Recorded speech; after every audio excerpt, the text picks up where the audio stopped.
இடமலம் நேயர்களுக்கு வணக்கம். நீங்கள் நம்ம கூட கிஷோர் கேசம் அவர்கள் தான் இணைஞ்சிருக்காங்க. சார் வணக்கம் சார். ஆன்மீகம் அப்படிங்கிறது இந்தியாவில் மிகப்பெரிய ஒரு அரசியலாகவும் பார்க்கப்பட்டு இருக்கு. தனி மனித மத்தியில் ஒரு மிகப்பெரிய ஒரு நல்ல வரவேற்பும் கொடுத்துட்ருக்கு. இந்த இடத்துல ஈஷா மையம் அப்படின்றது ஒரு மிகப்பெரிய ஒரு ப்ரைவேட் கார்பரேட்டாக இருந்தாலும் ஆன்மீகத்தை மிகப்பெரிய அளவில் கொண்டு போயிட்டுருக்காங்க. ஆனால் தொடர்ந்து ஈஷா மேலே ஒரு வன்மம் கக்கப்பட்டுகிட்டே இருக்கு இல்லையா? அதை எப்படி பார்க்குறீங்க? சரி, ஆன்மீகம் ஒரு மிகப்பெரிய வர்த்தக பொருளாகவும் மாறிடுச்சு. ஒரு ஹியூஜ் பிஸ்னஸாகவும் அது உருவாகியிருக்கு அப்படின்னு சொல்லலாம். பட் நம்மளுடைய அரசியல் சாசனத்தில் எடுத்துக்கிட்டோம்னாக்க ஆர்டிகிள் 26 ஆர் வாட் எவர் அடிப்படை உரிமை அப்படின்றதில் பார்த்திங்கன்னா, நம்முடைய நம்பிக்கை என்பது அது தனிப்பட்ட உரிமை.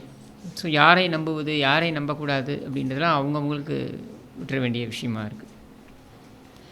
ஸ்டில் ஈஷா அவங்களுடைய ஒர்க்கு நீங்கள் எடுத்துக்கிட்டிங்கனாக்க அவங்க சொல்லக்கூடியது, நாங்கள் ஆன்மீகத்தை பரப்புவதற்கு நாங்கள் நிறைய மெனக்கிடுறோம் அப்படின்னு சொல்லிட்டு. பிரச்சனை என்ன வருது? இந்த மாதிரியான ஸோ கால்டு குருக்கள்லாம், மாடர்ன் குருஸ்ன்னு சொல்லலாமா, இவங்களெல்லாம் சத்குருன்றாங்க, நாங்கள்லாம் சோடா குருன்னுவோம். ஸோ இவங்களுக்கெல்லாம் என்ன பிரச்சனை இங்கே எழுது அப்படின்னா, இவர்கள் ஆசிரமம் நடத்துவதோ, இவர்கள் மதத்தை பரப்புகிறேன் அப்படின்னு சொல்லிட்டு இவங்க போகக்கூடியதோ அதை நம்ம கேள்வி கேட்க போகிறதில்ல. காலமாக இந்த மாதிரி மத குருமார்கள் இருந்திருக்காங்க. நல்ல விஷயங்களை பரப்புரை செய்வதற்காக இருந்திருக்கிறாங்க. அதையே வர்த்தகமாக மாற்றியவங்களும் இருக்காங்க. ஓஷோவிலேருந்து ஆரம்பித்து நம்ம பார்த்துக்கிட்டு இருக்கோம். இப்போ இந்த மாடர்ன் குருஸ்ட்ட என்ன பிரச்சனை அப்படின்னா, இவர்கள் பரப்புரை செய்யக்கூடியது, அதாவது இந்த மதம் சார்ந்த கோட்பாடுகளை இவங்க பரப்புரை செய்கிறாங்க இல்லையா, இது நிறைய தவறான பரப்புரைகள் முன்னெடுத்துகிட்டு போகிறாங்கன்றதை நம்மளால் பார்க்க முடியுது. அங்கே தான் நம்ம வேறுபடுறோம். சத்குரு அப்படின்றவர் ஜக்கி வாசுதேவ், அவர் ஒரு ஆசிரமத்தை அமைத்து அவர் யானை வழித்தடத்தை எல்லாம் ஆக்கிரமித்திருக்கிறாருன்னு சொல்கிறாங்க. அது உண்மை இல்லை அப்படின்றத நம்ம அவங்களும் டாக்குமெண்டட் ப்ரூஃபாக அவங்க முன் வச்சுருக்காங்க. I also agri. அது முழுமையாக யானை வழித்தடம் கிடையாது. அது பார்த்திங்கன்னா விவசாய நிலம் தான். அது விவசாயிகள்டேருந்து முறையாக அவங்க பணம் கொடுத்து வாங்கியிருக்காங்க அப்படின்றத நம்மளால் பார்க்க முடியுது. பட் ஜக்கி வாசுதேவ் முன்வைக்கக்கூடிய கோட்பாடுகள், ராமாயணம், மகாபாரதம் போன்ற இதிகாசங்கள் இருக்குது. இந்த இதிகாசங்களுக்கு நம்முடைய வழியாக சம்பிரதாய வழியாக நீங்கள் பார்த்தீங்கன்னா இதுக்கு நிறைய விளக்கங்கள், உரைகள் எழுதப்பட்டிருக்கின்றன, கொடுக்கப்பட்டிருக்கின்றன. அதிலிருந்து முற்றிலும் மாற்றி அவருடைய புரிதல் அப்படின்ற அடிப்படையில் அவர் ஒரு விஷயத்தை விளக்கமாக கொண்டு போகிறாரு. இதுக்கான உரிமை அவருக்கு இருக்குது, சட்டப்படி இருக்குது. பட் ஒரு மதத்தை பாதிக்கின்ற வகையில் அது அமையும் தான் நான் அண்டர்ஸ்டாண்ட் பண்ணிக்கிறேன். ஏன் இதை நான் அப்படி அண்டர்ஸ்டாண்ட் பண்ணிக்கிறேன்னா, நீங்கள் இந்து மதம் அப்படின்றது நீங்கள் அப்ரஹாமிக் ரிலீஜன் மாதிரி கிடையாது. அது ஒரு இன்ஸ்டிடியூஷனலைஸ்டாக நீங்கள் பார்க்க முடியாது. ஒரு புக், ஒரு தலைவர், ஒரு புக்கு, அதன் அடிப்படையில் அப்படின்னு கிடையாது. அப்போ இங்கே பல படைப்புகள் இருக்கின்றன, பல சம்பிரதாயங்கள் இருக்குது. இந்த சம்பிரதாயங்கள்லாம் வழியாக வரக்கூடியதாக இருக்குது. இந்த சம்பிரதாயங்களையெல்லாம் டைல்யூட் பண்ணக்கூடிய ஒரு விஷயமாக தான் சத்குருவுடைய பரப்புரை இருப்பதாக நான் பார்க்குறேன். இப்போ நான் கிறிஸ்துவத்தை எப்படி அவர்கள் பரப்புகிறார்களோ அதே மாதிரி நான் இந்து மதத்தை பரப்புகிறேன். இந்து மதத்துக்கு அப்படி பரப்ப வேண்டிய அவசியம் கிடையாது. அப்படி எங்கும் அந்த மாதிரி பரப்பப்பட்டதும் கிடையாது. நீங்கள் இங்கேருந்து கடல் தாண்டி வேறு நாடுகளுக்கு சென்றிருந்தாலும் கூட, இப்போ இந்தோனேஷியா இந்த மாதிரி நாடுகளுக்கு சென்றிருந்தாலும் கூட அவர்களுடைய வழிமுறைகளும் இருந்தது, மற்றவங்களோட வழிமுறையும் பின்பற்றப்பட்டது. சரியா? அப்போ பரப்புரையாக நீங்கள் கொண்டு போகிறீங்கன்னா நமக்கு மேண்டேட் பண்ணலை, இந்த மதத்தை, இந்த கோட்பாடை நீங்கள் பரப்புங்கள் அப்படின்னு கிடையாது. பட் நீங்கள் மற்ற மதங்கள் எடுத்துக்கிட்டீங்கன்னாக்கா அப்படி கிடையாது. அவங்க அந்த பரப்புரை செய்யணுன்றது அவங்களுடைய ஒரு கடமையாக கூட பார்க்கப்படுகிறது. அப்படியான ஒரு சூழலில் நீங்கள் அந்த ஃபார்மேட்டில், அதாவது அந்த அப்ரஹாமிக் ரிலீஜனுடைய ஃபார்மேட்டில் நீங்கள் இதை உருவாக்கணும்னு நினைக்கிறீங்க. இதுதான் இந்த இடத்துல தான் நம்ம வேறுபடுறோம். இங்கே இதை நம்ம ஏற்றுக்கணுமானா கூடாதுன்னு நான் சொல்லுவேன். ஏன்னா அவன் சம்பிரதாயத்தை மறந்துடுறான். நீ லிங்க பைரவி அப்படின்னு எங்கேயுமே நான் கேள்விப்பட்டதில்லை. சரியா? இதை ஒன்று வச்சுட்டு நீ இதை எல்லோரும் போய் கும்பிடணும், நவராத்திரின்னா இதை தான் கும்பிடணும் அப்படின்னா அவனுடைய சம்பிரதாயம் என்னவோ அதிலிருந்து அவன் விலகிடுறான். ஸோ இதை நாம் ஏற்றுக்க மறுக்கிறோம் அப்படின்னு நான் சொல்கிறேன். செகண்ட்லி அவங்க இதுக்கு வைக்கக்கூடிய ஆர்கியூமெண்ட் என்னென்னா, இப்போ அங்கே வந்து காருண்யா அப்படின்னு ஒரு இன்ஸ்டியூஷன் இருக்குது, அவங்க வேறு ஒரு மதத்தோடைய இன்ஸ்டியூஷன். ஸோ அதற்கு வந்து ஒரு சரியான மாற்றாக இது இருக்குது அப்படின்றத அதை என்னால் அக்செப்டே பண்ண முடியல. ஏன்னா அவர்களுடைய மதம் அந்த மாதிரியான விஷயங்களையும் போதிக்கலாம், அந்த மாதிரியான விஷயங்களை பரப்புரைகளை மேற்கொள்ளலாம். இதற்கு போட்டியாக நானும் அதே போன்ற ஒன்றை உருவாக்குகிறேன் அப்படின்னு இந்த மதத்தில் இல்லாத ஒரு விஷயத்தை நீங்கள் உருவாக்குறீங்க. அப்போ எல்லாரையும் நான் இந்து மதத்துக்குள்ளே வைத்திருப்பதற்கு நான் இதை செய்கிறேன்ட்டு எதற்காக செய்யணும்? இல்லை அந்த மாதிரி எங்கேயும் ஜக்கி சொல்லியிருக்காரா? அது பொருள்பட்டு தான் அவங்களுடைய பரப்புரைகள். ஏன்னா ஜக்கி என்ன சொல்கிறாருன்னா, நான் ஆன்மீகத்தை மருத்துவ ரீதியில் நான் கொண்டு போகிறேன் அப்படின்னு ஒரு விஷயத்தை முன்வைக்கிறாரு.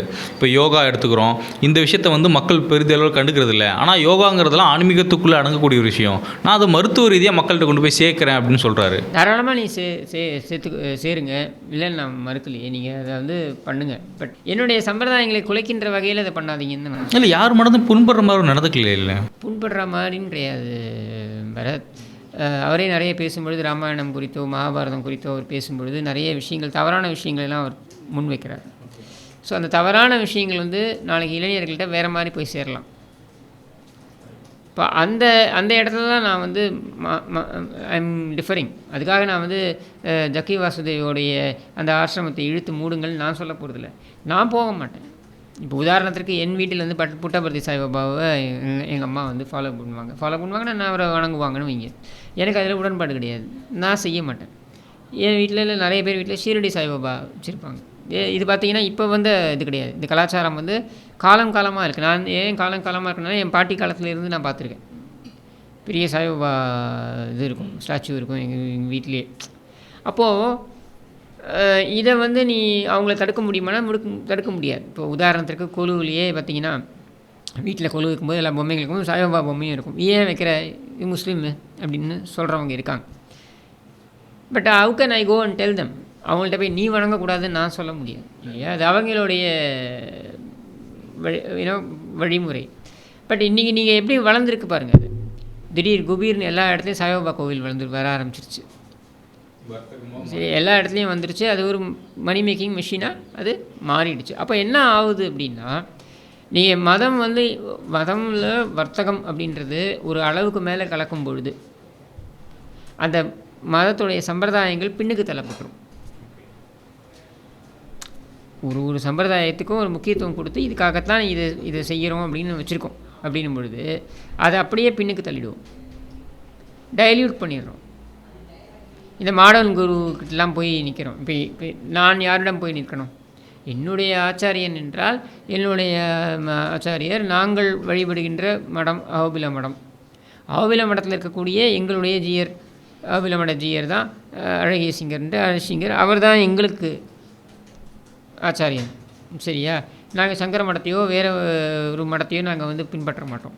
மதிப்போம். சங்கர மடத்து மேலே மரியாதை இருக்கும், மற்ற மதத்து மடங்கள் மேலே மரியாதை இருக்கும், அதீன மடங்கள் மேலே மரியாதை இருக்கும். ஆனாலும் எங்களுடைய மடம் என்றால் அஹோபில மடம் தான். அந்த மாதிரி ஒவ்வொரு சம்பிரதாயத்துக்கும் ஒரு வழி இருக்குது. இந்த மாடர்ன் குருவெலாம் வரும்போது என்ன பண்ணுறாங்கன்னா, இது எல்லாத்தையும் டைல்யூட் பண்ணிடுறாங்க. அப்போ இந்து மதம் என்பது என்ன? பக்தி மார்க்கம் என்ற பேரில் எல்லாமே பக்தி. இப்போ இஸ்கான் பண்ணுறாங்க பாருங்க.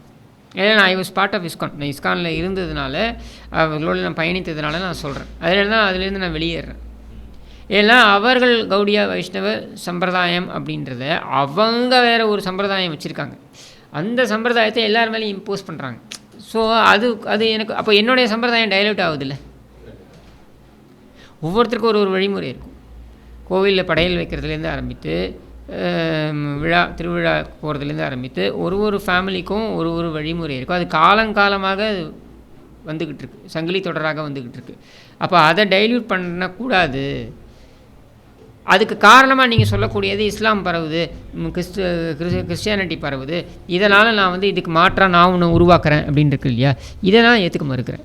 இப்போது நீங்கள் சங்கர மடத்தை பற்றி பேசினீங்க. சங்கர மடத்துக்குள்ளே நம்ம சில விஷயங்கள் வந்து ஜாதி ரீதியான ஒரு பாகுபாடு இருக்குன்ற குற்றச்சாட்டுலாம் வைக்கிறாங்க. பட் அதை தாண்டி ஆனால் ஈஷாவை எடுத்துட்டோம்னா ஜாதி ரீதியான ஒரு குற்றச்சாட்டு இல்லை இங்கே. என்ன பாகுபாடு உங்களுக்கு சங்கர மடத்தில் இருக்குது ஜாதி ரீதியாக? இல்லை, திமுக சைட்லேருந்து திராவிட தரப்புலேருந்து வைக்கிறாங்க, குற்றச்சாட்டு வைக்கிறாங்க. நான் கேட்குறது மடத்துக்குள்ளே என்ன இது? அது வந்து பிராமணர்களுக்கான, அதுவும் ஸ்மார்த்த பிராமணர்களுக்கான மடம். சரியா? இந்த ஸ்மார்த்த பிராமணர்களுக்கான மடத்தில் வேறு பிராமணர்கள் அல்லாதவர்கள் வரக்கூடாதுன்னு எங்கேயுமே கிடையாது. ஆனால் அவங்களுடைய வழியில் இருக்கக்கூடிய பின்பற்றக்கூடிய ஆச்சாரியர்கள் தான் அங்கே வர முடியும். இப்போ உதாரணத்திற்கு எங்களுடைய மடம் அவபில மடம்னா, எங்களுடைய அவபில மடத்தில் வழி வழியாக இருக்கக்கூடிய வைணவர்கள், பிராமண வைணவர் சம்பிரதாயத்தில், அதுவும் வடகலை சம்பிரதாயத்தில் வரக்கூடிய அவங்க தான் அங்கே இருக்க முடியும் அப்படின்னு இருக்குது. இதில் என்ன பாகுபாடு இருக்க முடியும்? இப்போ ஆதீன மடங்கள் எடுத்துக்கிட்டிங்கனாக்கா ஒரு 4-5 ஜாதிக்குள்ளே தான் அவங்க அந்த பர்டிகுலர் இதுக்குள்ளே தான் அவங்க இருப்பாங்க. அது அவங்களுடைய சம்பிரதாயத்தை அவங்க பின்பற்றுறாங்க. இது என்ன பாகுபாடுன்றீங்க? ஆனால் அந்த விஷயம் இதில் இங்கே இல்லை ஜக்கியோடைய மடத்தில் கிடையாது. சம்பிரதாயமே இல்லையே, அப்புறம் தானே நீங்கள் வந்து பாகுபாடை பற்றி போகிறீங்க. நீங்கள் பாகுபாடு இல்லை, நீ you are not having any சம்பிரதாயம். உனக்கு என்ன சம்பிரதாயம் இருக்குது? ஒன்றும் கிடையாது. நீ இந்து மதமே இல்லைன்னு ஆர்கியூ பண்ணுற அளவுக்கு நீ போகிற, சரியா? நான் கடவுள் நம்பிக்கையும் கடந்து நான் இருக்கேன், நானே கடவுள்ன்ற அளவுக்கு நீ பேசின்னு போகிற. ஸோ நீ அப்படி பேசிட்டு போகும்போது உனக்கு சம்பிரதாயமே கிடையாது. அப்படி தானே சாதி அடையாளம்.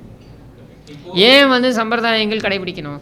நீங்கள் சாதிகளிலே அடிப்பாப்பா, சாதி என்பது மோசமான விஷயம் இப்படின்ற பரப்புரையெல்லாம் இங்கே பண்ணுறது ரொம்ப ஃபேஷனபுளாக இருக்குது. என்னை பொறுத்த வரைக்கும் அவங்க சாதி அவங்களுடைய வழிமுறையை அவங்க பின்பற்றணும் அப்படின்றதுல எனக்கு வந்து ஐ ஹாவ் நோ டவுட். நான் வந்து சாதியற்ற சமூகம் அப்படின்ட்டுலாம் வந்து வளரிட்டு சுத்த மாட்டேன். அந்தந்த சாதிக்குன்னு ஒரு பின்னணி இருக்குது.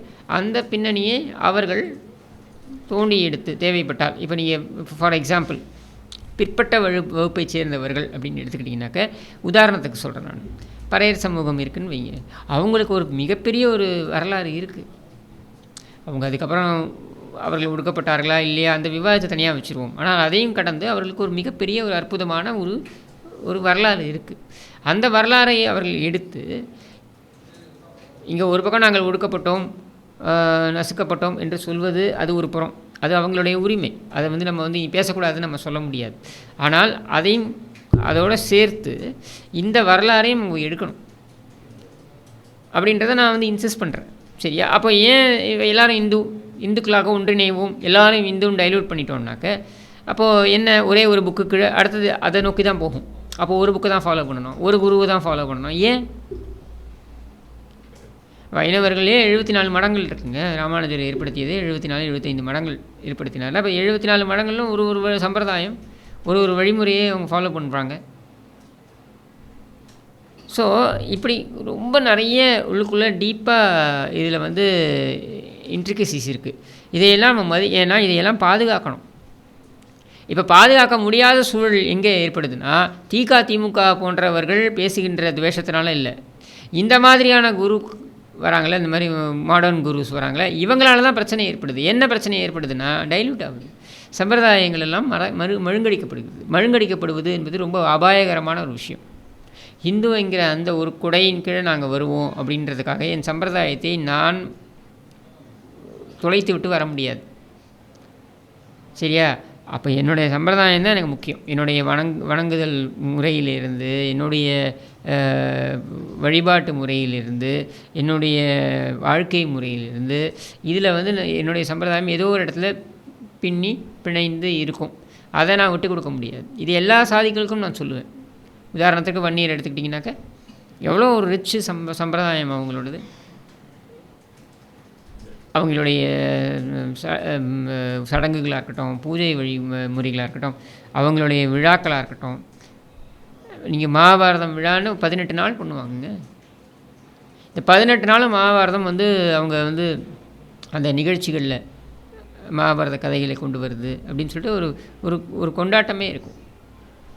உதாரணத்திற்கு எடுத்துக்கிட்டிங்கனாக்கா, இவர் குஸ்டாவ் ஓப்பர்ட் அப்படின்றது வரலாற்று ஆசிரியர் வந்து அவர் எழுதிய அந்த புத்தகம் எடுத்துக்கிட்டிங்கனாக்கா, அது உங்களுக்காக தான் அந்த புத்தகத்தை எடுத்து படித்தேன். ஏன்னா திராவிடம் என்றால் என்ன அப்படின்ற கேள்வியை வந்து நீங்கள் அடிக்கடி நாம் தமிழர் ஆதரவாக இருக்கவங்க கேட்டுட்ருப்பாங்க இல்லையா? ஸோ அவங்களுக்கும் அது எக்ஸ்பிளைன் பண்ணணுன்றதுக்காக தான் அதை எடுத்தேன் நான். அந்த குஸ்டாவ் ஆப்பர்ட் வந்து பதிவு பண்ணுறார், சவுத் ஆர்காட் பகுதியில் மட்டும், தென்னார்காடு பகுதியில் மட்டும் 500 சொச்சம் தர்மராஜா கோவில்கள் இருந்திருக்கிறது.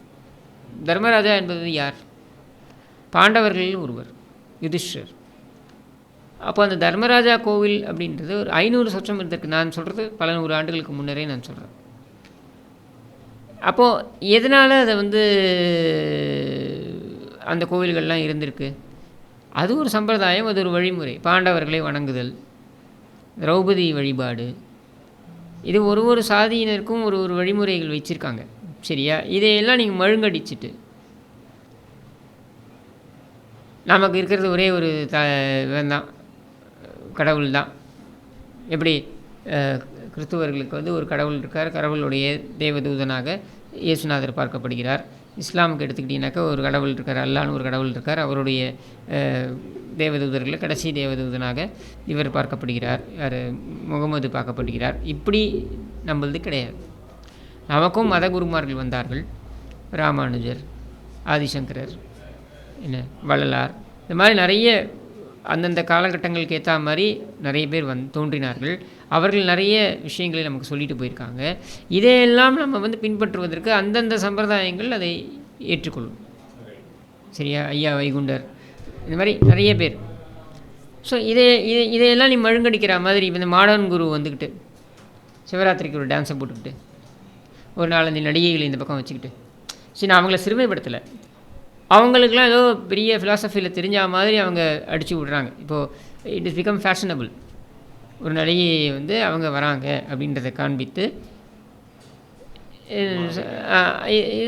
This is become fashionable. So என்ன ஆகுதுன்னா, நீ வந்து ஒரு கார்ப்பரேட் குருவாக மாறி இருக்க. ஸ்ரீ ரவிசங்கர், இந்த பக்கம் சத்குரு, அந்த பக்கம் அந்த ஒரு விதத்தில் இருப்பார், ஷாம்பூலாம் விற்கிறாரு, பாபா ராம்தேவா, பாபா ராம்தேவ், இந்த மாதிரிலாம். புட்டபர்த்தியே எடுத்துக்கோங்க. இதில் ஒரு விஷயம் நீங்கள் யோசிக்கணும். அந்த புட்டபர்த்தி சாய்பாபா இருந்த வரைக்கும் அந்த ஊர் சுற்றி இருக்கக்கூடிய கிராமங்கள் இவங்கெல்லாம் பொருளாதார ரீதியாக இவங்க வந்து பயன்பெற்றாங்க. அந்த மாதிரி கோவையில் பொருளாதார ரீதியாக பயன்பெறுகிறார்களா அப்படின்றத பார்க்கணும்.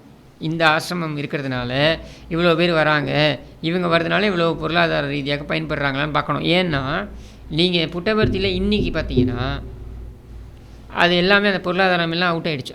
அவர் மறைந்ததுக்கப்புறம் அது எல்லாம் கடையெல்லாம் மூட வேண்டியதாக போயிடுச்சு. எல்லாமே அப்போ வந்துட்டு இந்த லட்சக்கணக்கான டூரிஸ்ட்டுன்றது இப்போது இல்லை, சில ஆயிரக்கணக்கான வந்திருக்கு. மாறாக நீங்கள் ஷீரடி எடுத்து பாருங்கள், அது கமர்ஷியலாக எதுவுமே பண்ணலை முதல்ல. இன்றைக்கி கமர்ஷியலாக மாறி இருக்குது. ஆனால் இன்றும் நம்ம கூட்டம் வந்து அலைமோதுகிறது அங்கே. சரி, one of the biggest richest டெம்பிள்ஸில் அதுவும் ஒன்று மகாராஷ்டிராவை பொறுத்த வரைக்கும். ஸோ எந்த இடத்துல வந்து ஒரு கார்ப்பரேட்டைஸ்டாக நீங்கள் பண்ணுறதுனால உங்களுக்கு பெனிஃபிட் இருக்கும் அப்படின்ற ஒரு கேள்வி வருது. இப்போ நீங்கள் சத்குருவோடைய அந்த இதை எடுத்திங்கனாக்க, அவர் காலத்திற்கு பின்னர் அவர் நீண்ட ஆயுளுடன் இருக்க வேண்டும், அதில் ஒன்றும் மாற்றுக்கிறதே கிடையாது, அதுதான் என்னுடைய வேண்டுதல். பட் இருந்தாலும் அவர் காலத்துக்கு பின்னர் யார் அதை கையில் எடுக்க போகிறாங்க? அவர் மகளா இல்லை வேறு சீடர்களா நமக்கு தெரியாது. யார் எடுத்தாலும் கூட அவர் அளவுக்கு கொண்டு போக முடியுமான்னா முடியாது, ஃபார் வாட் எவர் ரீசன். அப்போது அந்த இடம் என்ன ஆகும்? அந்த ப்ராப்பர்ட்டி எங்கே போகும்? வி ஹேவ் நோ ஐடியா, நமக்கு தெரியாது. ஆர் மேபி அவங்க ஆளுங்க வந்து அதை விளக்கலாம், அவங்க சொல்லலாம், இந்த மாதிரி இவ்வளோ பெரிய ட்ரஸ்ட் இருக்குது, இதில் வந்து இவங்கெல்லாம் அறங்காவலர்களாக இருக்காங்க, ஸோ இதை அடுத்த கட்டத்துக்கு இப்படி தான் நாங்கள் எடுத்துகிட்டு போகணும்னு நீங்கள் சொல்லலாம். பட் இது மாதிரி இருந்த குருக்கள், இந்த மாதிரி நிறைய குருலாம் இருந்திருக்காங்க, அவங்களெல்லாம் நீங்கள் எடுத்து பாருங்கள், நீங்கள் டிஃப்ரென்ஸை நீங்கள் புரிஞ்சுப்பீங்க. உதாரணத்துக்கு ரமண மகரிஷி எடுத்துக்கோங்க.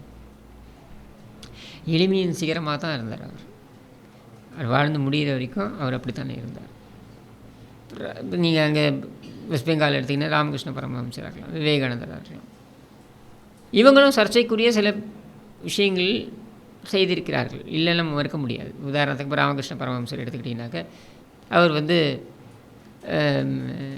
கொஞ்ச நாள் கிறிஸ்டினாவும் வாழ்ந்து பார்க்கணுன்னு அப்படி இருந்தார். கொஞ்ச நாள் வந்து இஸ்லாத்தையும் அரவணைத்து அதையும் உள்ளே ஏற்றுக்கிட்டு அது மாதிரி இது பண்ணி அவருடைய மடத்துலேயே பார்த்திங்கனாக்கா கிறிஸ்துவ விழாக்களையும் எடுக்கிறது, இந்த மாதிரிலாம் பண்ணார். இதெல்லாம் சர்ச்சைக்குரிய விஷயங்கள், நாம் ஏற்காத விஷயங்கள். ஏன்னா அவங்கவுங்க மதம் அவங்கவுங்களுக்கு அதை நம்ம மதிக்கிறோம். But at the same time என்னுடைய சம்பிரதாயத்தை குலைக்கின்ற வகையில் நீ நடந்துக்கிறன்றது தான் இதனுடைய தாத்பரியமே. ஸோ அவங்க அந்த ஒரு இதை திணிக்க பார்த்தாங்க, நமக்கு ஏற்புடையது கிடையாது. ராமகிருஷ்ணா மிஷன் வந்து எல்லா இடத்துலையும் இருக்காங்க, ஆல் ஓவர் இந்தியா இருக்காங்க. பட் அவங்களுடைய பரப்புரைகள் இருக்கு இல்லையா, லைக் ஃப்ரம் ஆரிய சமாஜிலேருந்து ஆரம்பித்து அவங்களுடைய பரப்புரைகள் சில சீர்திருத்தங்களை கொண்டு வந்தாங்க அப்படின்னு சொல்லப்படுது. என்ன சீர்திருத்தத்தை இவர் கொண்டு வந்தார்? இவர் ஒரு சீர்திருத்தமும் கொண்டு வரலையே. இங்கே வந்துட்டு நாங்கள் வந்து காவேரிக்காக நாங்கள் வந்து பைக் ஓட்டுறேன்னாரு, மரங்களை எல்லாம் நடுறேன்னாரு. இதெல்லாம் நல்ல விஷயங்கள். பட் இதற்கும் நீ முன்னாடி திணிக்கிற மதம் சார்ந்த கருத்துக்களுக்கும் அது இல்லாமல் நீங்கள் பண்ணலாமே அதை. ஸோ அந்த ஏன்னா நான் அந்த அவங்களுடைய ஆசிரமத்துக்கெலாம் போயிருக்கேன். ஐ மீன் அந்த பெரிய ஒரு ஆதி யோகி அப்படின்னு ஒரு பெரிய ஒரு சிவன் சிலை வச்சுருக்காங்க இல்லையா, அங்கெல்லாம் போயிருக்கேன், நான் பார்த்துருக்கேன். அப்படின்னால எனக்கு ஒரு திருவரங்கம் கோவிலுக்கு போகும்பொழுது இருக்கக்கூடிய ஒரு ஃபீலோ, திருப்பதி கோவிலுக்கு போகும்பொழுது இருக்கக்கூடிய ஒரு ஃபீலோ, இல்லை வேறு எந்த கோவிலுக்கு போகும்பொழுது, புராதன கோவில்கள் இருக்கு இல்லையா, இந்த கோவில்களுக்கு செல்லும்பொழுது இருக்கக்கூடிய அந்த ஒரு ஃபீல் வந்து இந்த இடத்துக்கு போகும்போது வரல. ஏதோ ஒரு ஷாப்பிங் மாலுக்கு போன மாதிரி தான் இருக்குது. இந்த பையை வாங்கினா 300 ரூபா, அந்த இதை வாங்கினா 400 ரூபா, இப்படி தான் இருக்குது. அந்த ஒரு ஸ்பிரிச்சுவலாக நம்ம ஃபீல் பண்ணுவோம்ல, ஒரு தெய்வீகமாக நம்ம ஃபீல் பண்ணுவோம். அந்த மாதிரியான ஒரு எண்ணமே அங்கே இல்லை. மாறாக நான் அங்கே மெடிடேஷன் பண்ணித்தரேன், சொல்லித்தரேன் அப்படின்னு சொல்லி கொண்டு போகிறாங்க. சில பேருக்கு வந்து தேவைப்படுது. எப்படி சொல்கிறது, ஹை ப்ரெஷராக இருக்கக்கூடியவங்க. நீங்கள் இதெல்லாமே உங்களுக்குள்ளேயே இருக்குது. நீங்களே சொல்யூஷன் லைஸ் வித்தின் யூ. உங்களுக்கு அமைதி வேணும், டிப்ரெஷன் இருக்கும், மனிதர்கள் எல்லாத்துக்குமே வரும். ஏன்னா மன அழுத்தம், சோகம், இந்த மாதிரியான விஷயங்கள்லாம் எல்லா மனிதருக்கும் வரக்கூடியது தான். இது எனக்கும் இருக்கும், உங்களுக்கும் இருக்கும். நாம் வந்து வெளியில் போய் தேடுறோம், ஆனால் நமக்குள்ளே இருக்குன்றது என்னுடைய புரிதல். உதாரணத்திற்கு இப்போ பார்த்தீங்கன்னா நிறைய பேர் இந்த மேனேஜ்மெண்ட் புக்ஸ்லாம் வச்சுருப்பாங்க. எங்கிட்ட இங்கே நிறைய இருக்குது, படிக்கவே மாட்டேன் நான். ஏன்னா நீ சக்ஸஸ்ஃபுல் பிஸ்னஸ்மேன் ஆகுது எப்படி அப்படின்றதுக்கு ஒரு புக்கு. அவன் ஆயிருக்கானா, ஆகலை, ஏன் சரி. ஆனால் அவன் இந்த மாதிரி ஒரு புக்கு இது படித்து தான் ஆகணும்னா நீங்கள் சொல்லுங்கள், இதே சக்ஸஸ்ஃபுல் பிஸ்னஸாக வந்தவங்கெல்லாம் இந்த மாதிரி புத்தகங்களை படித்து தான் வந்தாங்களா?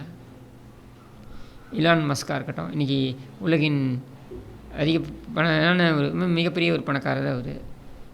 இவங்கெல்லாம் வந்து இல்லை, தீருபாய் அம்பானி, முகேஷ் அம்பானி சொல்ல மாட்டேன், அவர் ஒரு மகன் தானே. பட் தீருபாய் அம்பானி எடுத்துக்கிங்கன்னா அவர் இந்த மாதிரி புத்தகங்கள்லாம் படித்து தான் வந்தார், மேனேஜ்மெண்ட் புக்கெல்லாம் படித்து தான் வந்தார் கிடையாது.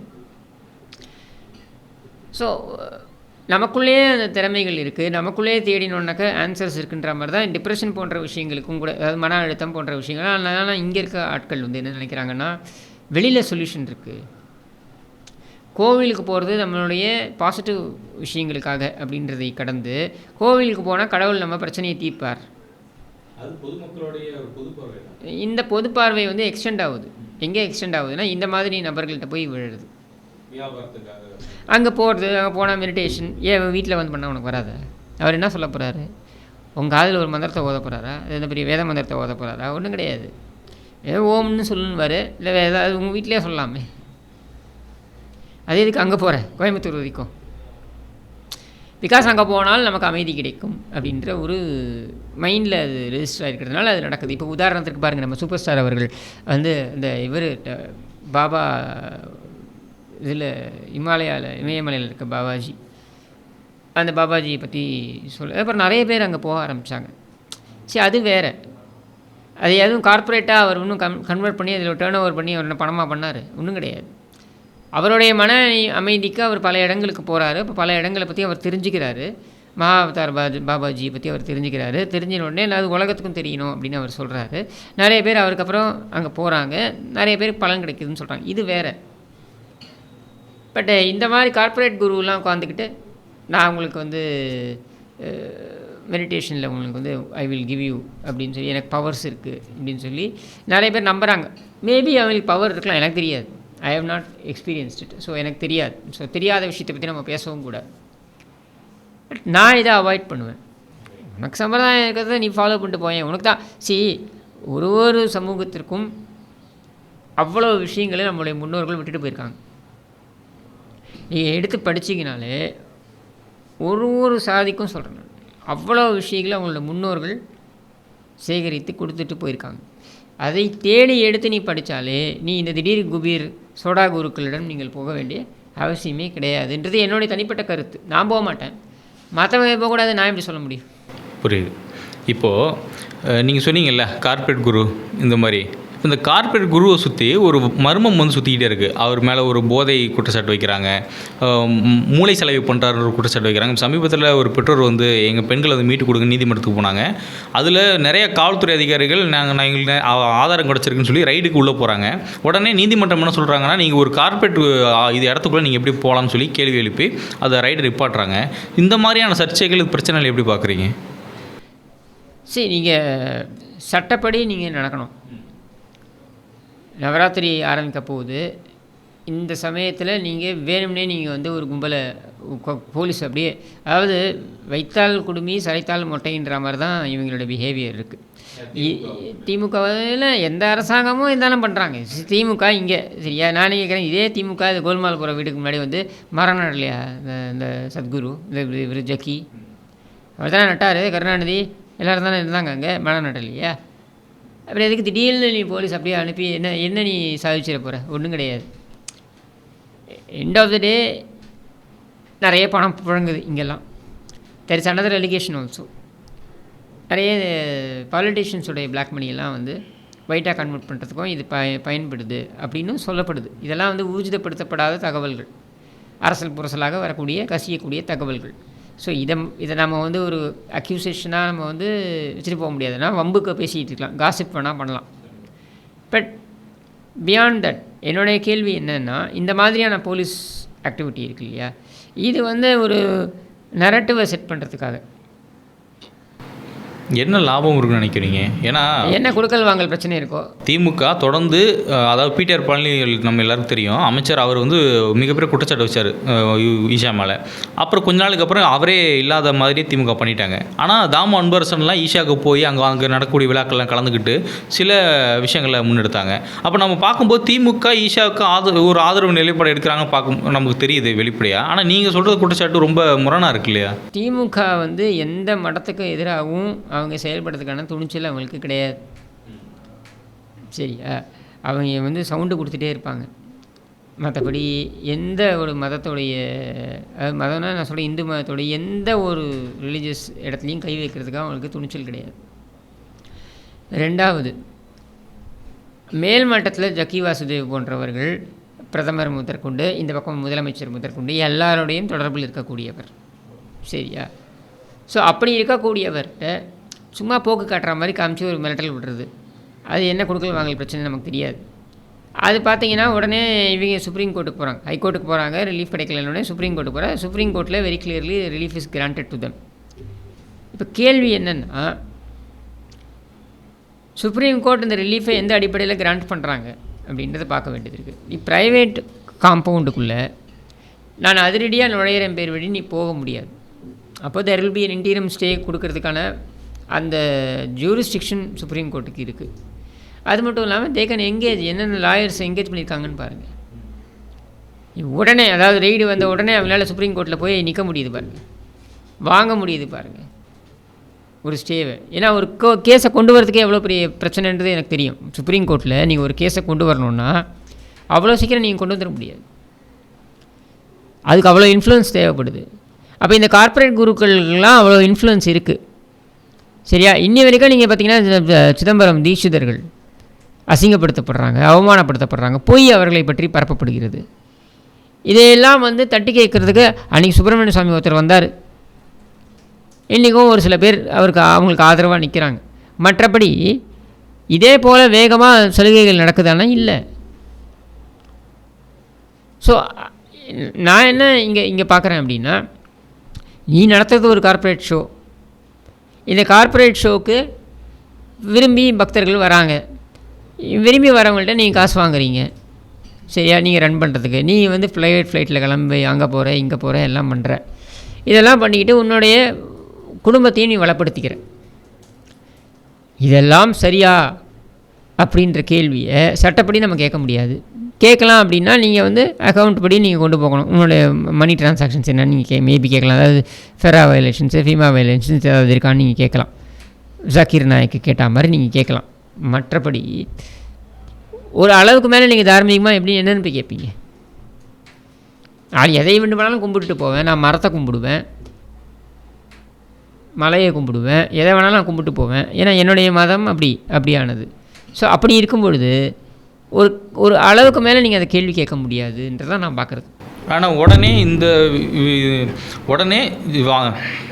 ஈஷாவுடைய வழக்கு உடனே சந்திரசூட் அவர்கள்ட்ட போகுது. அவர் தான் இந்த இது கொடுக்குறாரு. இப்போ என்னென்னா நீங்கள் சொன்ன மாதிரி தான் ஈஷாவுக்கு வந்து இங்கே முதல்வராக இருக்கட்டும் பிரதமராக இருக்கட்டும் எல்லா இடத்துலையும் ஆட்கள் இருக்காங்கன்னா அவர் அந்த அளவுக்கு பொருளாதாரத்துலேயும் ஒரு அதிகாரத்துலேயும் ஒரு பலம் பொருந்தி ஒரு நபர்னா அப்போ அவர் தப்பே செஞ்சாலும் அதை எப்படி நம்ம கண்டுபிடிக்கிறது? அதுதான் இப்போது பிரச்சனையே. மேல்மட்டத்தில் இவருக்கு மட்டுமா பொருந்தும்? இல்லை, இதில் நீதி அரசர்களும் உள்ள வராங்களான்னு கேட்குறேன். இது வந்து சத்குருக்கு மட்டும் பொருந்தும், ஜக்கி வாசுதேவுக்கு மட்டும் பொருந்துமா? இது மேல்மட்டங்களில் இருக்கக்கூடிய அத்தனை பேருக்கும் பொருந்தும்ன்ற நான். உதாரணத்திற்கு புட்டபர்த்தியில் ஒரு மாணவர்கள் வந்து கொலை தாக்குதல் செய்ய முயற்சித்தாங்க அப்படின்னு சொல்லி சுட்டுக் கொல்லப்பட்டார்கள். அந்த வளாகத்துக்குள்ளே சுட்டுக் கொல்லப்பட்டார்கள். அந்த கேஸ் அப்படியே மர்மமாக மூடிட்டாங்க. என்ன ஆச்சு? ஏன் அந்த மாணவர்கள் வந்தார்கள், எதற்காக அந்த மாணவர்கள் தாக்க வந்தார்கள், ஏன் அவர்கள் எப்படி சுட்டுக் கொல்லப்பட்டார்கள், எதுவுமே யாருக்கும் தெரியாமல் போயிடுச்சு. ஸோ இது அதிகார வர்க்கத்துடன் துணையில் இருக்கக்கூடியவர்கள் இவர்கள் என்றைக்காக இருந்தாலும் சட்டத்தின் பார்வைன்னு வரும்பொழுது இவர்களுக்கு ஒரு பாரபட்சம் இருக்கத்தான் செய்கிறது. இதை நம்ம மறுக்கவே முடியாது. இது வந்து ஜக்கி வாசுதேவ் மட்டும் நம்ம தனியாக எடுத்து பார்க்கணுன்னு அவசியம் கிடையாது. இந்த இன்ஃப்ளூயன்ஸை எல்லாரும் பண்ணுறாங்க. இப்போ கைலாசோட அதிபர் வந்து அவர் இங்கே சில விஷயங்கள் பண்ணும்போது அது தவறுகள் ஏற்படுது, ஒட்டுமொத்த தமிழ்நாடுமே கொந்தளிச்சுது. ஆனால் அவரை நம்ம கண்டுபிடிக்கிறோம், கைது பண்ணுறோம், நடவடிக்கை எடுக்கக்கூடிய இந்த அரசாங்கம் எதுக்கு ஜக்கி மாதிரியான நாட்களுக்கு ஒரு ஓரவஞ்சனை ஒரு பார்க்குறாங்க? இல்லை, நித்யானந்தரை பொறுத்த வரைக்கும் நீங்கள் சொல்கிறீங்க, எனக்கு வந்து ரொம்ப ஒரு ரொம்ப பிடிக்குன்றதை விட ஆமாம் எனக்கு பிடிக்கும் தான் அவரை. I have lot of liking for him. And என்னை பொறுத்த வரைக்கும் அவர் பார்த்திங்கன்னா பழிவாங்கப்பட்டார் அப்படி தான் நான் நினைக்கிறேன். அவரை வந்து இங்கே இருக்கவே கூடாது அப்படின்னு காலி பண்ணிடணும் அப்படின்ட்டு நிறைய அவர் யாரெல்லாம் அவரை போட்டியாக நினைத்தார்களோ, you can read in between the lines, வரிகளுக்குள்ளே நீங்கள் படிச்சுக்கலாம் யாராக இருக்கும். இவங்க எல்லோரும் சேர்ந்து தான் பண்ண, ரொம்ப வேகமாக அவர் வளர்ந்தார். இப்போ தங்களுடைய பொருளாதாரத்துக்கு வர்த்தகத்துக்கு பிரச்சனை வந்துருமோன்னு கூட நினச்சிருக்கலாம். அப்படி நினைத்தவர்கள் அவரை காலி பண்ணுறாங்க. காலி பண்ணுறதுக்காக பழி வாங்கிறதுக்காக நிறைய வழக்குகளை போடுறாங்க. அந்த வழக்குகள் எதுவுமே வந்து தீர்வை நோக்கி போனது கிடையாது.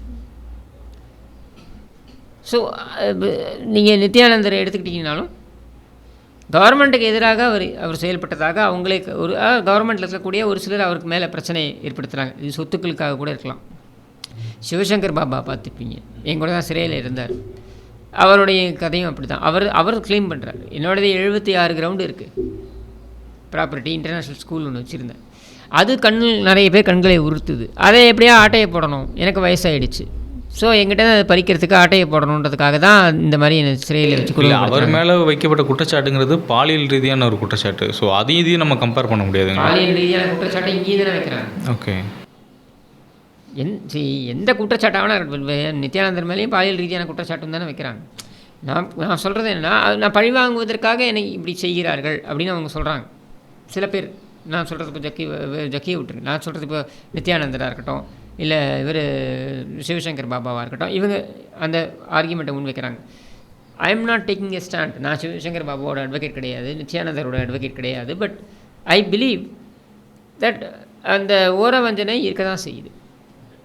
தமிழ்நாட்டுடைய மிக முக்கிய ஊடகங்களில் உங்கள் நண்பர் ஒரு ஊடகம் வச்சுருக்காரு. நான் யாரை சொல்லணும்னு புரிய நினைக்கிறேன். என்னுடைய முன்னாள் அண்ணன் ராஜவேல் நாகராஜன், அவர் வந்து ஜக்கியோடைய ஆசிரமத்துக்கு போகிறாரு, அங்கே சில வீடியோக்கெலாம் பதிவு பண்ணுறாரு. பட் அவர் சொல்லக்கூடிய விஷயங்கள் வந்து ரொம்ப வித்தியாசமான ஒரு பார்வையில் இருந்தது. அந்த வீடியோ ரொம்ப வித்தியாசமாக இருந்தது.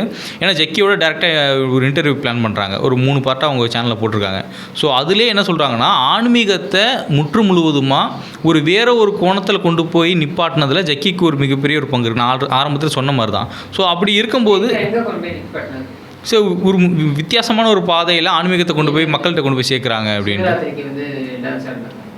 சார் நம்ம அதை மட்டும் பொத்தாம்பதும் சொல்ல முடியாது, நம்ம போயிருக்கணும். இல்லை ராஜவேல் அண்ணன் என்ன சொல்கிறாருன்னா, நாங்கள் போனேன், எனக்கு ரொம்ப பீஸ்ஃபுல்லாக இருக்குது, எனக்கு வேறு ஒரு உலகத்துக்குள்ளே வந்த மாதிரியான ஒரு தெளிவு எனக்கு கிடைக்கிது அப்படின்னு சொல்கிறாரு. இருக்கிற இடத்துலையே வேறு உலகத்தை நம்ம பார்க்கலாம். இதுதான் எனக்கு சொல்லிக் கொடுக்கப்பட்டது. எனக்கு தெரியாது. நான் வந்து என்ன சொல்கிறது, ராஜவேல் அளவுக்கு ஆன்மீக தேடல் எல்லாம் நான் இறங்காமல் இருந்திருக்கலாம். ஏன்னா அவர் மிகப்பெரிய அறிவாளி. ஸோ அவருக்கு வந்து மேபி அங்கே அமைதி இருக்கலாம். என்னை பொறுத்த வரைக்கும் இருக்கிற இடத்துல நம்ம அமைதி வந்து நம்ம அமைதியை நம்ம உருவாக்கிக்கிறது தான். எதுக்கு அங்கேயும் இங்கேயும் போய் தேடணுன்றது நான் யோசிக்கிறது. அவர் வேறு மாதிரி யோசிக்கலாம். அவருக்கு மேபி அமைதி அங்கே கிடைக்கலாம். ஒவ்வொருத்தருக்கும் ஒரு விஷயம் தானே. அது இல்லை, நான் தான் கேட்குறேன். இது மாதிரி பிரபல ஊடகங்களே அங்கே போயிட்டு அவன் நேரடியாக சந்தித்து சில விஷயங்களை மக்கள்கிட்ட கொண்டு வரும்போது இந்த மார்க்கெட்டிங் ஸ்ட்ராட்டஜிக்குள்ளே இருக்கக்கூடிய எல்லா ஊடகங்களும் சம்மந்தப்பட்டுறாங்களா என் கேள்வி. இது என்ன நான் பார்த்த வரைக்கும் ஒரு சில டஃப் கொஸ்டின்ஸை வந்து ஜக்கி வாசுதேவுக்கு வேறு ஒரு நபர் வழியாக நான் கேள்விகள் கேட்குறதுக்கு பேட்டிக்கு வந்து நான் இது பண்ணி கொடுத்த பொழுது அப்பட்டமாக அவர் மிரட்டப்பட்டார். கேமராவையும் ஃபோன் இதையும் மைக்கையும் பிடுங்கி வச்சுட்டு இவர் கோச்சிக்கிட்டார். கோவம் வந்துருச்சு இருக்கு. மைக்கை தூக்கி போட்டு போயிட்டார். ஒரு சாது என்று சொல்லிக்கொள்ளக்கூடியவர், உலகத்திற்கே அமைதி குறித்து வகுப்பெடுக்கக்கூடியவர்கள் ஏன் கோவப்படணும்? சாதாரணமான கேள்விகள் தான். ஏன் கோவப்படணும்? ஏன் கோவப்பட்டார் தெரியல. கோவப்பட்டு அப்புறம் அவங்கள மிரட்டப்பட்டு அந்த ஃபோன்லேருந்து அந்த இன்டர்வியூ ஃபுல்லாக எரேஸ் பண்ணிவிட்டு அப்புறம் தான் வெளியில் விட்றாங்க. அப்போவே அவங்க என்ன சொல்கிறாங்க, நான் டிஜிபியை கூப்பிட்டோமா, மினிஸ்டரை கூப்பிட்டோமா? அப்போது என்ன இது வருதுன்னா, அளவுக்கு அதிகமான அதிகார தொடர்புகள் இருக்குது. அதனால் நான் கேள்விகளுக்கு அப்பாற்பட்டு இருப்பேன் அப்படின்னு தான் இருக்குது. நான் அந்த கேள்விகள்லாம் வந்து மற்றவங்கள மாதிரி இவர் வந்து ஏமாற்றிட்டார், பணம் பிடுங்கிட்டார், பாலியல் இதுக்குள்ளெல்லாம் போகலை. அது பாதிக்கப்பட்டவங்க சொல்லலாம். நான் பார்க்கல, அதனால் நான் அந்த அக்யூசேஷன் நான் வைக்க மாட்டேன். ஆனால் அவர் பேசக்கூடிய மோஸ்ட் இம்பார்ட்டண்ட்லி அவர் பேசக்கூடிய என்னுடைய நம்முடைய இதிகாசங்களை பற்றியோ வேதம் சார்ந்த விஷயங்கள் பற்றியோ அதிலெல்லாம் அவருடைய இன்டர்பிரேஷன் இருக்குது பாருங்கள். இதெல்லாம் அபத்தமாக இருக்குது அப்படின்றத வந்து நான் சொல்வதற்கு தயங்கவே மாட்டேன். இதை வந்து நான் வன்மையாக கண்டித்து இது தவறு, நீ இப்படி பேச முடியாது அப்படின்னு நான் வந்து சொல்கிறதுல எனக்கு எந்த தயக்கமும் கிடையாது. ஸோ நான் அந்த டிஸ்டிங்ஷனை வச்சுக்கிறேன். எனக்கு வந்து அவர் ஆசிரமம் நடத்துறது அவர் இஷ்டம். அங்கே நீங்கள் சொன்ன மாதிரி ராஜவேல் மாதிரியான அறிவாளிகள் அங்கே போய் அமைதியை தேடி அங்கே போவதுன்றது அவங்க இஷ்டம். இதுக்குள்ளெலாம் நான் போகலை. ஆனால் நீ பரப்புரைங்கிற பேரில் தவறான தகவல்களை நீ பதிவு பண்ணுவேன் அப்படின்னா அந்த இடத்துல challenge and sir you are wrong, உன்னோட இன்டர்பிரேஷன் தப்பு. ஏன்னா எங்களுக்கு சில வழிமுறைகள், இப்போ உதாரணத்துக்கு நீங்கள் எடுத்துக்கிட்டீங்கன்னாக்கா இப்போ கலைஞர் டிவியில் போட்டாங்க, ராமானுஜர் போட்டாங்க, அபத்தம். பிரபந்தத்திற்குன்னு ஒரு ஒரு என்ன சொல்கிறது, அதோடைய புரிதல் அப்படின்னு இருக்குது. இதுக்குன்னா விளக்கங்கள் இருக்குது, உரைகள் இருக்குது, ஆச்சாரியர்கள்லாம் கொடுத்த உரைகள் இருக்குது. அதை எல்லாத்தையும் நீ வந்து உன் இஷ்டத்துக்கு நீ ஏதோ ஒன்று புரிஞ்சுக்கிட்டு நீ வந்து கொடுக்குறத ஏற்றுக்க முடியாது. உதாரணத்துக்கு இப்போ திருக்குறளுக்கு இவர் எழுதின அகர முதல எழுத்தெல்லாம் ஆதி பகவன் முதற்றே உலகு அப்படின்னா ஆதி பகவன் யார் என்றால் ஆதாம் இப்படின்னு ஒரு அபத்த வாதத்தை வந்து கருணாநிதி வகையாராக்கள் வைப்பார்கள். சரியா? இதெல்லாம் ஏற்றுக்க முடியாது. ஆதி பகவான் என்பது ஆதி மனிதன் நீ சொல்கிறதெல்லாம் ஏற்றுக்க முடியாது. நீ திருக்குறளுக்கு உரையை நீ எழுதுனா நான் ஒத்துக்க முடியாது. ஏன்னா இது திருக்குறளுக்கு 18 பேர், எனக்கு தெரிஞ்சு நிறைய பேர் எழுதியிருக்காங்க. இல்லை முக்கியமாக ஒரு 18 பேர் பரிமேலழகர்லேருந்து ஆரம்பித்து வரதநாதனார் வரைக்கும் எழுதியதில் நான் பார்ப்பேன். அப்போது உன்னோடத்தில் அபத்தமாக இருந்ததுன்னா திருக்குறள் ஓகே, அது உலக பொதுமறை, அதனால் யார் வேணாலும் எப்படி வேணாலும் இன்டர்பிரட் பண்ணிட்டு போகலாம். ஆனால் என்னுடைய பிரபந்தங்களோ இவையெல்லாம் வந்து நீ உன் இஷ்டத்துக்கெலாம் வந்து இது உரைகள் எழுதிட்டு போகக்கூடாது. நான் வந்து மிகப்பெரிய அறிவாளியாக நான் கருதக்கூடிய உண்மையான அறிவாளி, ராஜவேல் மாதிரியான அறிவாளி இல்லை, உண்மையான அறிவாளியை நான் பார்க்கக்கூடிய ராஜாஜி போன்றவர்களே மகாபாரதம் ராமாயணம் பற்றி எழுதியதில் நான் வந்து வேறுபடுறேன். சில விஷயங்களில் நான் வேறுபடுறேன். சரியா? அப்படி இருக்கும் பொழுது நீ வந்து எதையோ ஒன்றத்தை வந்து இங்கே நான் என்னுடைய இதான் நான் சொல்கிறேன், நீ கேட்டுக்கோ அப்படின்ட்டு ஒரு இடத்துல அவர் பேசுகிறார். யோகி இவர் ஜக்கி பேசுகிறார். என்ன பேசுகிறாரு? இது என்னது, கிருஷ்ணருக்கும் யசோதைக்குமான உறவு அப்படின்றது ஒரு தாய் மகனுக்கான உறவையும் கடந்து அது காதலாக மாறியதுன்ற மாதிரி பேசுகிறார் பொருள்பட. இது எவ்வளோ அயோக்கியத்தனம்! நீ எப்படி அது மாதிரி பேசலாம்? அந்த வீடியோ இருக்குது. I was shocked. அப்போ இந்த மாதிரியான அபத்தமான நீ வாதங்களை நீ முன்வைக்கனா உன் மேலே ஆக்சுவலி கேஸ் ஃபைல் பண்ணணும். இஷ்டத்துக்கு நீ பேசிட்டு போக முடியாது. Freedom of expression is there, but to what extent? So அங்கே தான் நான் வேறுபடுறேன்.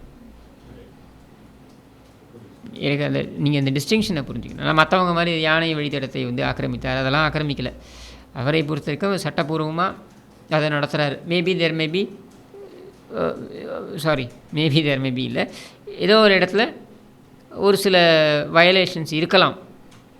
Because I am not here to give a clean sheet அவருக்கு கொடுக்கறதுக்கான ஆள் நான் கிடையாது. ஆனால் பொதுவாக நான் அந்த குற்றச்சாட்டுக்கள் எல்லாம் நிராகரிக்கிறேன். நான் ஃபோக்கஸ் பண்ணி பார்க்குறது என்னென்னா, நீ டைல்யூட் பண்ணாத. இந்து மதம் என்பதனை ஜஸ்ட் பிகாஸ் அது இந்து மதம் என்ற ஒரு பொது பெயரில் இருக்கிறதுனால நீ அதை டைல்யூட் பண்ணி நீ எப்படி கொண்டு போகிற அப்படின்னா, என்ன சொல்கிறது, இந்த டிஷர்ட் கலாச்சாரம்னு சொல்லுவோம், அந்த மாதிரி நீ கொண்டு போகிற. அந்த காலத்தில் 1970s ஃப்ளவர் பவர் அப்படின்னு ஒரு சீசன் இருந்தது. இந்த ஹரே ராமா ஹரே கிருஷ்ணா பீக்கில் இருந்தது அந்த சமயத்தில். அந்த மாதிரி கொண்டு போகாத. இஸ்கான் பீக்கில் இருந்தது, ஓஷோ பீக்கில் இருந்தது.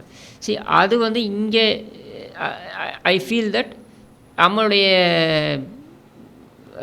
என்ன சொல்கிறது, நமக்கு இருக்கக்கூடிய லெகசின்னு சொல்லுவோம், ட்ரெடிஷன்னு சொல்லுவோம், இதையெல்லாம் பாதிக்குது அப்படின்றத நான் பார்க்கக்கூடிய. ரைட் சார், எங்களோட இணைந்து பல்வேறு கேள்விகளுக்கு மிக சிறப்பாக பதில் கொடுத்தீங்க சார். ரொம்ப நன்றி.